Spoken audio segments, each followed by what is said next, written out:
Are you saying then that there are things in that report that really seriously need action taken, and will action be properly taken on that? So, obviously, I mean, I can't go into the details of what the report says, but when I commissioned it, the review team are the most highly regarded in the country. So there's no kind of sense here that they come in and they do a job that, it's been a really challenging process. And actually, I think they've come up against, at times, delays that were frustration for me and the Deputy Mayor, that they shouldn't have done. And that, as I said, that has flushed issues out as we've gone through this process.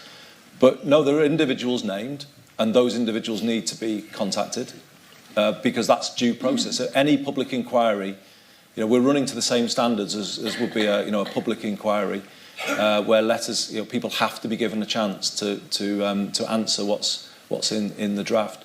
But this process will be completed, and as we said with Augusta, every aspect of it will be followed up properly, every aspect. And actually, if you look at what happened there, the original allegations against individuals concerned with the treatment of Victoria Byrne, which was the original situation, cases were reopened, and there's a whole huge review team was set up in GMP that is now looking concurrently at all of these issues and going back historically as well. So nothing will be ignored, nothing at all. I think the only thing that people in Oldham were concerned about going forward to ask you to include Oldham in your when you were looking at it was the limited years that they didn't go far enough or far back enough to include well-known historic incidences that wouldn't have been picked up. Well, obviously, I mean, we received the request and we agreed to it, and we've not had any. Well, I don't think we've had that from the review team, though. They have, as I say, they are forensic, they are thorough, they do a full job, and you'll have to reserve judgment yourself until you see the report. But the fact that we've done it and are doing it with the seriousness that we are doing it, and we did with Manchester, and bear in mind, people like to kind of sometimes maybe suggest that none of this is easy for anybody, but we're doing it and we're following it through. And that's the culture change I was talking about before. I'm serious about it. How has it been going on for so many years then? How has it got to this stage? It's been going on for many years. The review? The grooming gangs. They've been going on for years.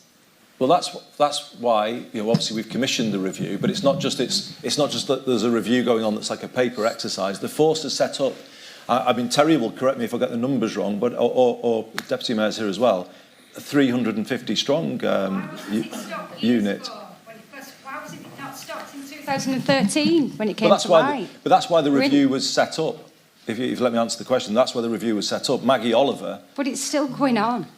If I could just answer, Maggie Oliver said that there was a review ongoing Operation Augusta in Manchester in 2005, and it was stood down without any explanation overnight. So that was her original allegation that I heard on the radio, and it was on the back of that allegation that I set up the review. And initially the review was into that Operation Augusta, and into Operation Span, which was the subject of the Three Girls programme in Rochdale. So that was the original review.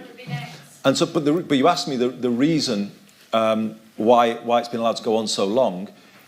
Basically, the first report, if you've read it, the Operation Augusta report, reveals that it wasn't a priority at the time for the force.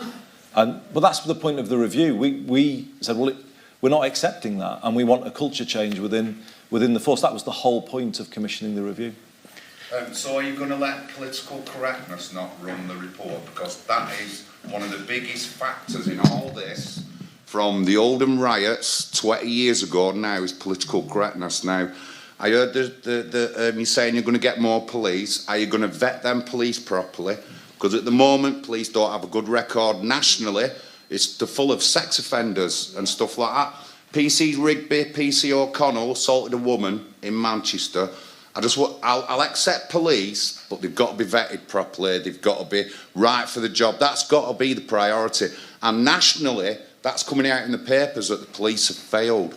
But political correctness it affects a lot of the inquiries that we've had. Not just here in Oldham, Manchester, Rotherham, Bradford. Are you going to take that out of the equation? If you take that out of the equation, we'll get a good inquiry. But if that's in the equation, then the inquiry is no good.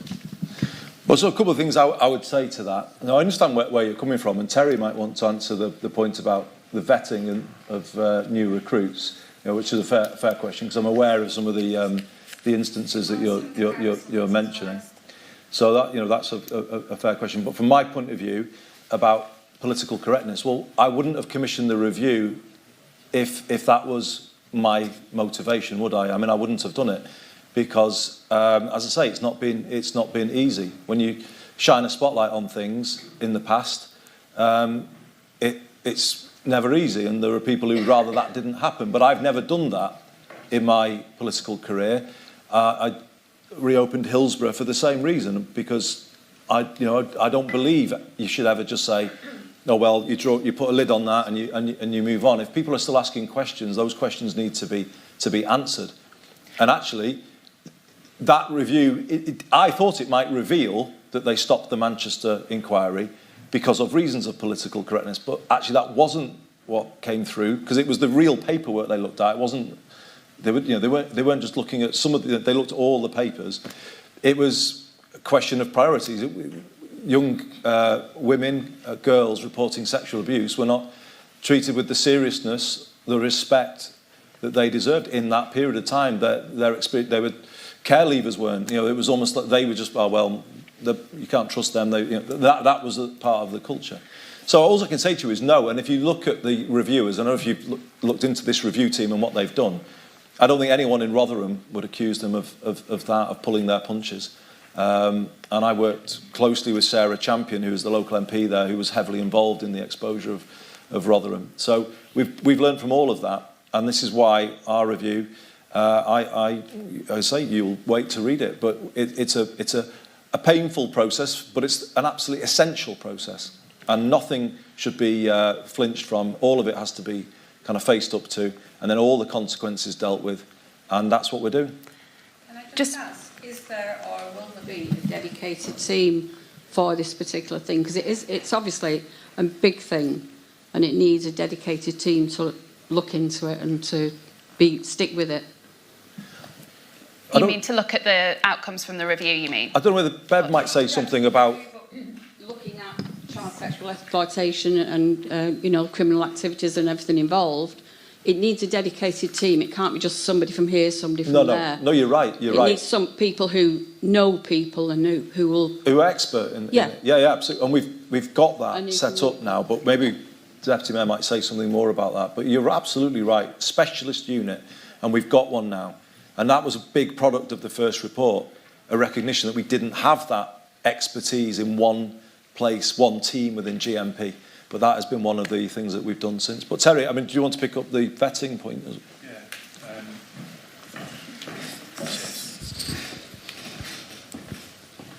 So there's a number of issues there on the vetting side.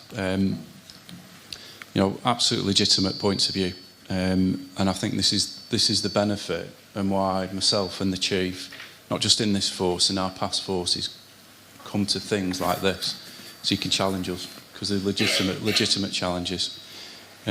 Now, as part of the reinvigoration and review of GMP that we're currently doing, one aspect is vetting. So vetting directly reports into me as the deputy. Not many departments do, because I run the force, but vetting is so important around our ethics, our standards and our values. It comes into me. And as part of the reviews that we're doing, I've already increased the number of people, we've increased the number of jobs we're recruiting, so that we have a bolstered vetting unit. And, one of those reasons is what I've said before, through local money, national money, we are going to be increasing the numbers in GMP significantly. So we've got to get it right. You get one chance. That's on the vetting. On just touching on the CSE teams, and pass over to yourself, Beth. Again, you're speaking to a guy that set the CSE team up in Blackpool a number of years ago. So I've got a history in relation to what I think is one of the most important areas of not just policing but life and society. Absolutely, CSE is one of the core priorities, and myself and the Chief have been really clear on that already. Along with violence against women, you know, some very, very important issues at the minute in society that we're absolutely zoning in on. But we already have, through various funding mechanisms, particularly the Deputy Mayor and the Mayor, we already have now in place, prior to us coming, established CSE team. What we need to do is look at what happens in districts, and because actually a lot of this comes from neighbourhoods, you know, and neighbourhood policing. And I go back to my first point, it's not just about expert teams, it's about what footprint we have in neighbourhoods, because those local officers are the eyes and ears of things that are much bigger. So, Beth, do you want us to pass on to yourself, to the Deputy Mayor?